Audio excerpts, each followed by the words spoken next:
बाहर पूरा दिल्ली में जाम लगा हुआ है। सारे किसान वहाँ इकट्ठा हैं, बसों में भर भर के और पैदल। अ, अभी हम लोग वहाँ थे। अभी हमारे साथ हैं भारत किसान यूनियन के राष्ट्रीय अध्यक्ष अरशद खान साहब। अरशद खान साहब, आपका संदेश। जी, केंद्र सरकार की तमाम तक बाधाओं और रुकावटों को पार करते हुए लाखों किसान आज दिल्ली पहुंचे हैं रामलीला मैदान में। रामलीला मैदान भी भर गया है और अगल-बगल भी काफ़ी भीड़ है और अभी भी किसान तमाम अवरोधों को दूर करते हुए, पार करते हुए दिल्ली की तरफ बढ़ रहे हैं।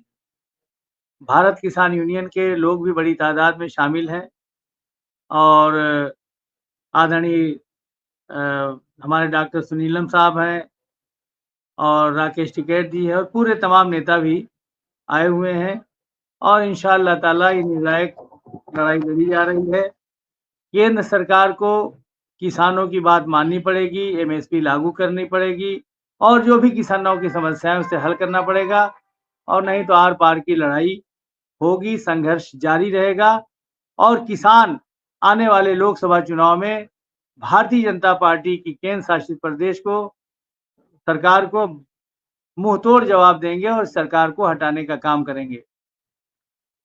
इतना स्पष्ट हो चुका है अब तक जैसे था कि नहीं, किसान राजनीति से दूर रहेगा, लेकिन सबका निर्धारण तो राजनीति करती है, सबका निर्धारण तो सत्ता करती है।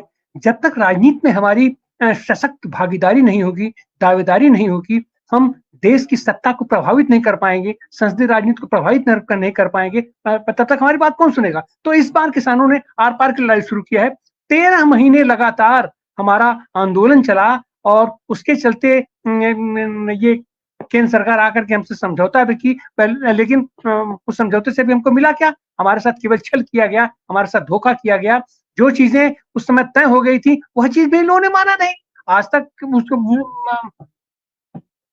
उसकी समिति तक नहीं बनी और फल ये हुआ कि हम फिर हमारा किसान उसके लिए बाध्य है। और जिस तरीके से हमने वो 13 तारीख के लिए घोषणा किया था कि हम पहुंचेंगे, अपने 16 तारीख के लिए घोषणा, हम तो क्रमशः जो भी शांतिपूर्ण आंदोलन का तरीका होता है हम उसको अख्तियार कर रहे हैं। और फल क्या हुआ साहब? हमारे देश में हमारे किसानों को हमारी राजधानी दिल्ली में आने से रोक दिया जाएगा। यही काम इन लोगों ने पहले भी किया और यही काम इस समय भी इन लोगों ने किया। और इस बार तो हद हो गई, बिल्कुल उनके ऊपर गोलीबारी की गई, ड्रोन से बम बरसाए गए। तो अब किसान अपने निर्णायक लड़ाई के लिए, हाँ, इस बात तो हमको दिल्ली आने की हमको परमिशन दे दी गई रामलीला ग्राउंड पर, लेकिन उसके बावजूद भी कितने अवरोध पैदा किए गए हैं। पूरे फील्ड में पानी भर दिया गया है हमारे किसानों के लिए, लेकिन उसके बावजूद भी तमाम बाधाओं को दूर करते हुए लाखों लाख की मात्रा में किसान और आज ये लोग देखें कि ये यहाँ के केवल पंजाब के किसान नहीं है, पूरे देश भर से किसान आए हैं। तमिलनाडु से आए हैं, अपना केरला से आए हैं, उत्तर प्रदेश से आए हैं, बिहार से आए हैं और खास करके बड़ी मात्रा में अपने पश्चिमी उत्तर प्रदेश से आए हैं। और ये पंजाब के किसान हैं, हरियाणा के किसान हैं। इस समय देश में और देश की जितनी भी किसान संगठन है, वो सारे संगठन करीब 150 संगठनों का ये प्रतिनिधित्व हमारे मंच पर है और भारत किसान यूनियन भी उसमें एक सहभागी है। ऑल इंडिया किसान यूनियन है, हिंद कश्मीर मजदूर पंचायत है, जितने भी संगठन है सबके नेता वहां मंच पर उपस्थित हैं और एकजुट हैं।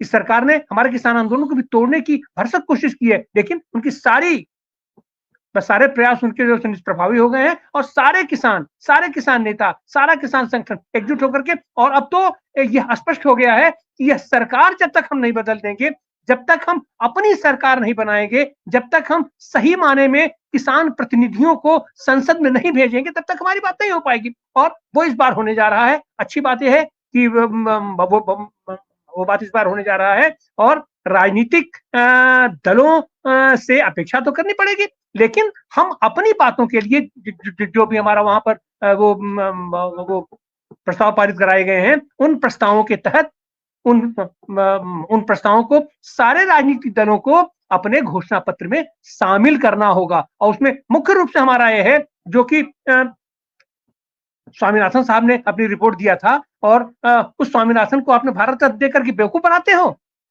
उनकी लड़की ने ठीक कहा कि अगर अगर स्वामीनाथन का आपको सम्मान करना है तो स्वामीनाथन साहब ने जो रिकमेंडेशन किया था उस रिकमेंडेशन को लागू करो। और उसमें पहला ही उनका रिकमेंडेशन है कि ये जो हमारी लागत आई है, एमएससी है, उस पर जो हमारी लागत आती है उसका 1.5 गुना करके भुगतान दिया जाए किसानों को। और यह तुम देश को बताने के लिए गुमराह करना आप छोड़ दो कि इनको अगर जो ये लागत दे दिया जाएगा तो उसका पैसा कहां से आ गया। अरे सब आता है, अब तो खुल करके सामने आया ना।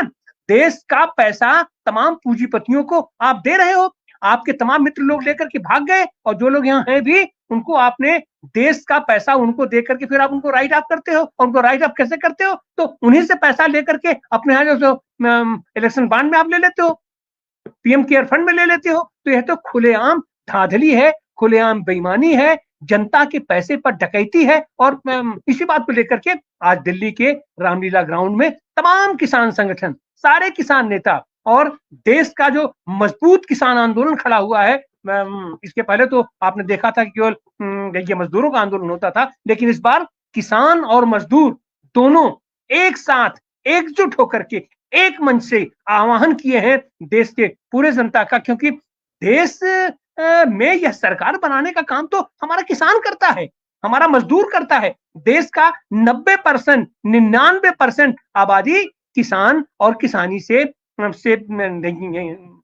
प्रभावित रहती है।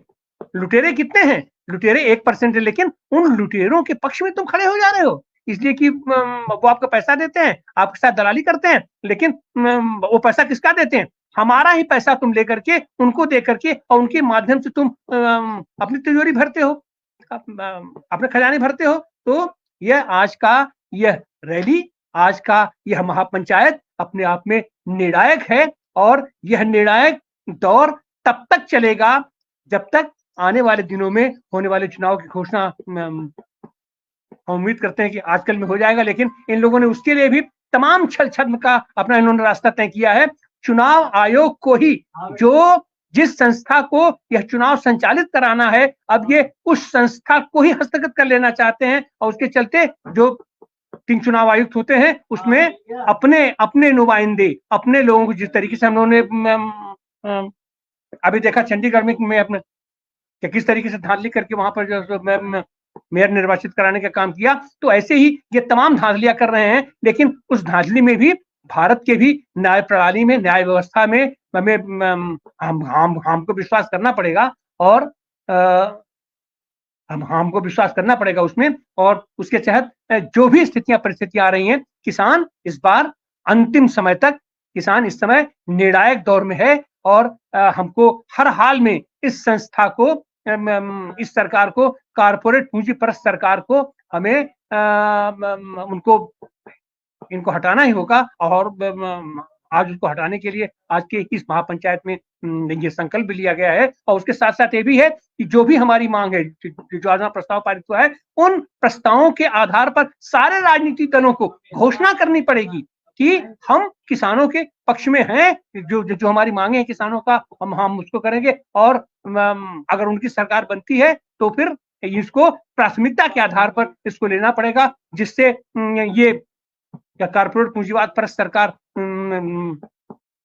जिससे भाग रही थी, उन सारी चीजों को हमको लेना ही पड़ेगा। बहुत बहुत धन्यवाद। हम रामलीला ग्राउंड से, अपने दिल्ली से डॉक्टर आनंद प्रकाश तिवारी, राष्ट्रीय महासचिव भारत